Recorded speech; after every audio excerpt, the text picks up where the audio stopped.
अम्बरीश महाराज एकादशी व्रत करके दूसरे दिन संत को भोजन करा के उनके आदेश से फिर स्वयं भोजन लेते थे।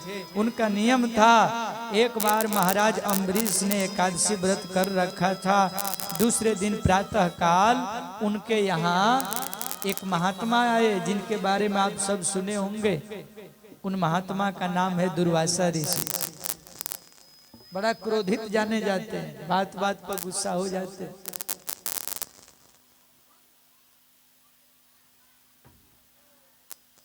अम्बरीश जी बड़ा गदगद हो गए, मेरे अहो भाग्य, मेरे घर संत दुर्वासा पधारे, पत्नी बच्चों के साथ चरण पखारे, आरती उतारा, तिलक चंदन किया। ऋषिवर आज मेरे घर में विश्राम करिए। धन्य मेरा भाग कि संत मेरे घर पधारे। जिनको भी संत मिल जाते हैं उनको भगवंत जरूर मिल जाते हैं। तो आज आप मेरे यहाँ ही भोजन करिए। बोले ठीक है, आज एकादशी है, कल द्वादशी है, कल जाइएगा। एकादशी संत लोग भी किए, अम्बरीश जी किए। सुबह सुबह चले गए गंगा स्नान करने। दुर्वासा ऋषि बोले कि आता हूं तब भोजन प्रसाद करेंगे। अब कभी कभी नियम यह है कि एकादशी व्रत के बाद द्वादशी 2 ही घंटा है, तिथि कम है, 2 घंटा के बाद त्रयोदशी हो जाएगी। तो नियम है एकादशी करने वाले के लिए कि द्वादशी में ही पारण हो जाना चाहिए, मैंने कुछ न कुछ अन्न खा लीजिए, और नहीं तो त्रयोदशी लग जाएगी तो एकादशी का फल नहीं मिलेगा। तो अम्बरीश जी ने सोचा कि अब महात्मा जी तो 3 घंटा हो गया गया हुआ, पता नहीं आएंगे, कहाँ है नहीं है, चलो थोड़ा सा जल पी लेते हैं, थोड़ा प्रसाद ले लेते हैं। और इधर प्रसाद ले लिए, उधर से आहा दुर्वासा जी आए और आ करके बहुत क्रोधित हो गए। हमको बिना खिलाए तुम चरणामृत पी लिया, तुम जल पी लिया, संत सेवा को नहीं जानता, साधु को सम्मान नहीं देता। और क्रोधित हो करके अपने जटा को धरती पर बटका और वहां से उनकी जटा से एक कृतिया नाम की राक्षसी प्रकट हो गई। बोले कि अम्बरीश को दंड दो। कृतिया जैसे ही अम्बरीश के तरफ चली तब तक भगवान का लीला ऐसा हुआ कि भगवान के प्रणाम करके अम्बरीश दोनों हाथ जोड़ लिए और भगवान का चक्र सुदर्शन आ गया। और चक्र सुदर्शन आ करके कृतिया का सीताराम करके दुर्वासा के पीछे पड़ गया। अब दुर्वासा भाग रहे हैं और चक्र सुदर्शन पीछे पड़ा हुआ। जानते हैं कई कई लोग भागे पर कहीं शांति नहीं मिला, बिल्कुल पीछे गर्दन पर खड़ा है, लगता है अब कट जाएगा, काट भी नहीं रहा है। अब इतना दुर्वासा जी परेशान हो गए, हे भगवान कहाँ जाएं कहाँ जाएं। भगवान के शरण में गए। भगवान ने कहा, अरे दुर्वासा तुमको अपने तप का अभिमान हो गया है, साधुता का अभिमान करते हो। हाँ? ब्रह्मा के पास गए, शंकर के पास गए, कहीं उनका अपराध का क्षमा नहीं मिला। नारायण ने कहा कि मेरा अपराध कर लोगे तो मैं क्षमा कर दूंगा, लेकिन अगर मेरे भक्तों का अपराध किया तो मैं क्षमा नहीं करता हूं। मैं तो भक्तों के अधीन हूं वत्स, मैं भक्त के अपराधी को कैसे बचा सकता हूं। जो स्वयं भक्त के बस में हो वो बिना भक्त के पूछे उसके अपराधी को कैसे बचा सकता। अहम भक्तं पराधीन स्वतंत्रैव द्विजः साधुभिर्ग्रस्तं हृदयो भक्तेर्भक्तजनप्रियः। महात्मन आपने अपने को संत माना और अम्बरीश को नहीं माना।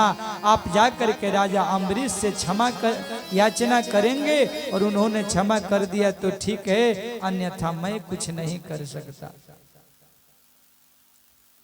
अम्बरीश के शरण में जाइए। दुर्वासा ऋषि भागते भागते अम्बरीश जी के पास आए। अम्बरीश जी ने कहा, हे चक्र सुदर्शन, अगर मैं संतों का सेवक हूँगा, भगवान का सच्चे भक्त हूँगा और एकादशी तन मन धन से करता हूँगा, तो यह चक्र सुदर्शन शांत हो जाए। और केवल इतना कहना ही था कि चक्र सुदर्शन शांत हो गया। ये है भक्त की महिमा, एकादशी की महिमा और अम्बरीश जैसे भक्त जो भगवान के अधीन है।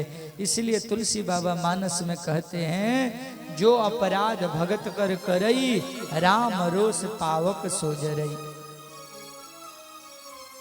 जो राम जी का अपराध करके राम के भक्तों का अपराध करते हैं तो राम के रोष में जल जाते।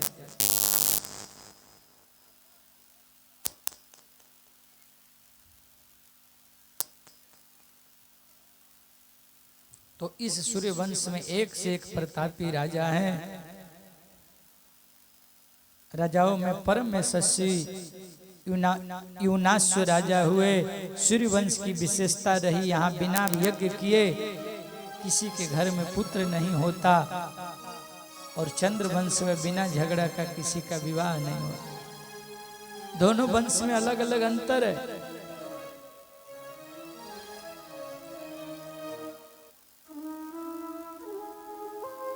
इसी वंश में मुचुकुंद हुए।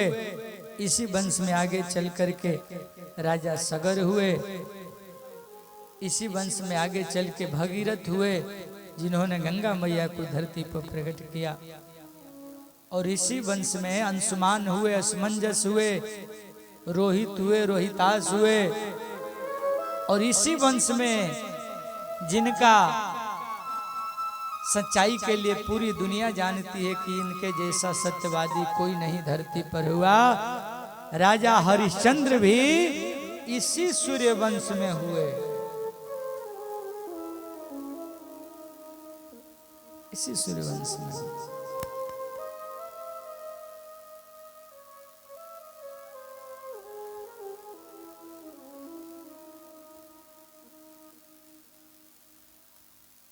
जिस हरिश्चंद्र के बारे में कहा जाता है कि रघुकुल रीति सदा चली आई, रघुकुल रीति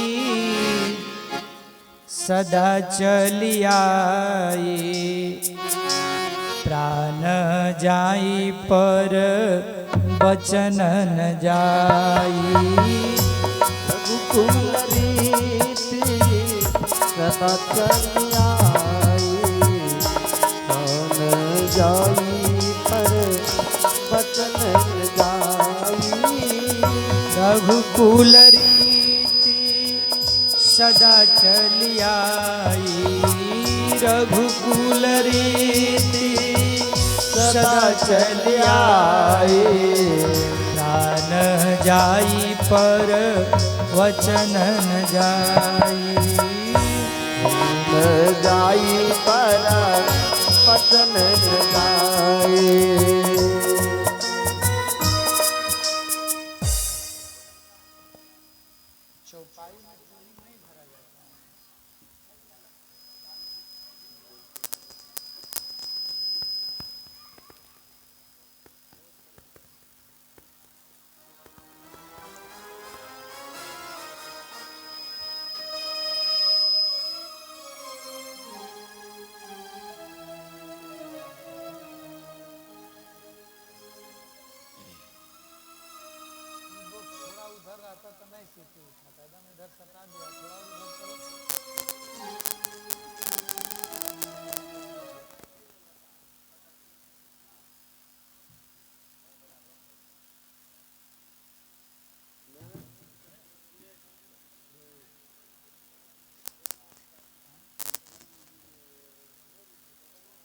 इधर घुमाइए ना हल्का, इधर घुमाइए।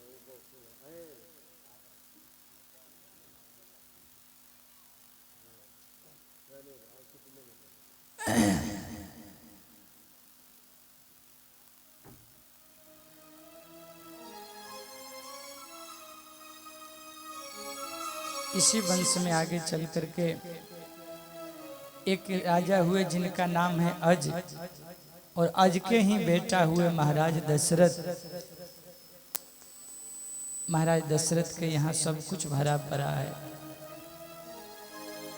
वृद्धावस्था आ गई पर कोई घर में संतान नहीं है। एक दिन उनके मन में गलानी भई, अपने गुरु के दरवाजे गए। जब दिल में तकलीफ हो तो दुनिया वाले से मत कहो।